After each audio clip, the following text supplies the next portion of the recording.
영국인은 세련이를 결혼시켜서 회사 주식을 받으려던 왕대란을 더 이상 참아줄 수 없었습니다. 당장 이 집에서 나가라면서 끌어내려고 했는데요. 그러나 왕대란은 차라리 죽으면 죽었지 여기서 나갈 수는 없다고 버티고 있었죠.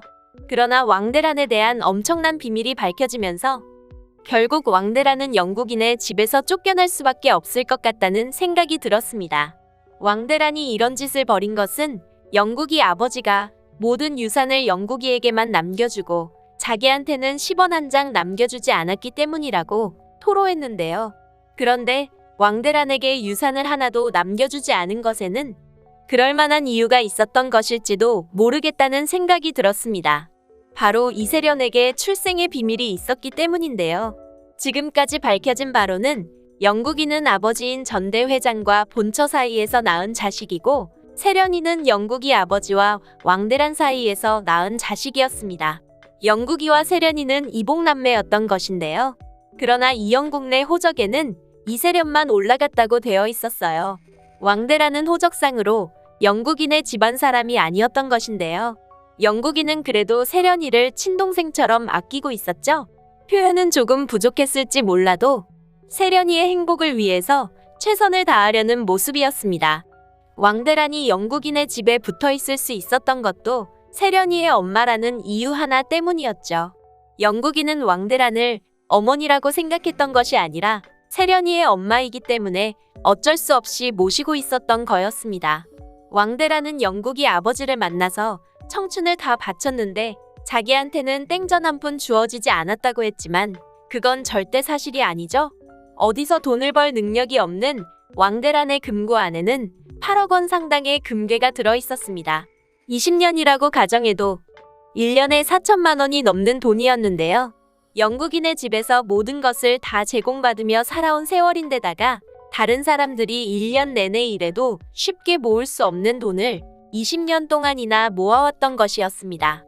그러면서도 더 많은 유산을 물려받지 못해서 억울하다고 소리를 치고 있었는데요. 세련이의 결혼식만 해도 왕대란의 욕심이 불러온 참사였습니다. 오경석이 어떤 놈인지 제대로 알아보지도 않고 결혼만 하면 받게 되는 세련이의 주식에만 눈이 멀어서 세련이를 그런 쓰레기한테 시집을 보내려고 했던 것인데요. 결혼식이 깨지고도 마찬가지였죠. 오경석의 엄마를 찾아가서 한다는 소리가 정신적인 피해 보상을 해달라는 것이었습니다. 지금 가장 중요한 것은 세련이가 받았을 마음의 상처잖아요. 왕대란이 진짜 제대로 된 엄마였다면 세련이 옆에 붙어서 세련이를 위로해주고 있었어야 하겠죠. 그러나 왕대란은 세련이를 그렇게 생각하지 않는 모습이었습니다. 결혼식 날에서 세련이보다는 고 변호사가 준비해놓은 서류가 더 중요했었죠. 왕대란에게 세련이는 하나뿐인 자기 딸이 아니라 자기가 영국인의 집에 붙어 있을 수 있게 해주는 유일한 연결고리일 뿐이었습니다. 그렇게 보면 세련이가 있는 이상 왕대란은 자기가 지은 죗값을 제대로 받게 하는 일이 없을 것이라는 소리인데요. 그래서 왕대란에게 제대로 된 인과응보를 하기 위해서는 세련이의 출생에 또 다른 비밀이 존재할지도 모르겠다는 생각이 들었습니다. 세련이가 영국이 아버지의 딸이긴 하나 왕대란이 아니라 다른 사람이 낳은 자식을 왕대란이 데리고 들어온 것이라던가 아니면 젊은 시절 왕대란이 누구인지 모를 남자의 아이를 임신해서 낳아놓고 영국이 아버지한테 당신 아이라고 주장했을 가능성이 있을 것 같습니다. 지금이야 아이를 임신했다고 하면 유전자 검사를 통해서 친자 확인을 하는 것이 일반적이지만 세련이가 태어났을 무렵에는 그런 절차 없이 영국이 아버지가 세련이를 자기 딸로 인정했었던 거죠. 만약 세련이의 출생에 뭔가 비밀이 있다면 영국이 집에서 못 나간다고 버티는 왕대란도 어쩔 수 없이 영국인의 집에서 빈털터리로 쫓겨나게 될 것 같다는 생각이 드네요. 오늘 영상 재미있으셨으면 구독과 좋아요 부탁드려요.